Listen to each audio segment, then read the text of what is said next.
এই মুহূর্তে যে খবর আসছে, সিএ এর আওতায় এবার বাংলায় নাগরিকত্ব, বাংলা থেকে আবেদনকারীদের দেওয়া হলো নাগরিকত্ব।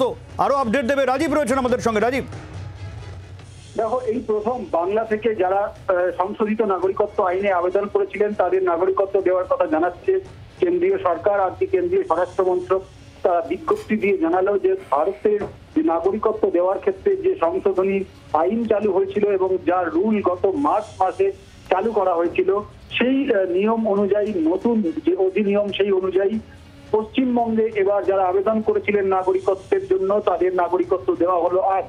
তবে সংখ্যা কত বা কতজন আবেদনকারী সেই তথ্য কেন্দ্রীয় স্বরাষ্ট্র মন্ত্রক জানায়নি। তবে পশ্চিমবঙ্গে এই প্রথম নতুন নাগরিকত্ব আইনে, সংশোধিত নাগরিকত্ব আইন অনুযায়ী, তার নতুন বিধি অনুযায়ী আবেদনকারীদের এক দল আবেদনকারীকে আজকে নাগরিকত্ব দেওয়া হয়েছে বলে কেন্দ্রীয় সরকার জানাচ্ছে। অত্যন্ত বড় খবর আমরা জানি, কারণ নির্বাচনের সপ্তম পর্ব এখনো বাকি রয়েছে।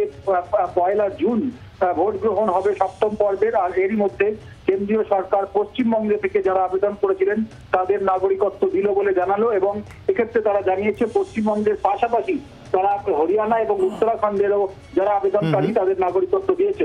সব্যসাচী, তোমার মনে থাকবে যে এর আগে 15ই মে প্রথম নাগরিকত্ব দেওয়া হয় নতুন সংশোধিত নাগরিকত্ব আইন অনুযায়ী, এবং দিল্লিতে তারা কিন্তু নাগরিকত্ব দেওয়া হয়েছিল 14 জনকে, এবং তারপরেই জানা যাচ্ছে যে আরো কয়েকজনকে নাগরিকত্ব দেওয়া হয়েছিল। এবার কিন্তু পশ্চিমবঙ্গের নাম এলো এবং পশ্চিমবঙ্গে নাগরিকত্ব দেওয়া হয়েছে বলে কেন্দ্রীয় সরকার তাদের বিজ্ঞপ্তিতে জানিয়ে দিল। বাংলার আওয়াজ, বাঙালির আবেগ, জি 24 ঘন্টা।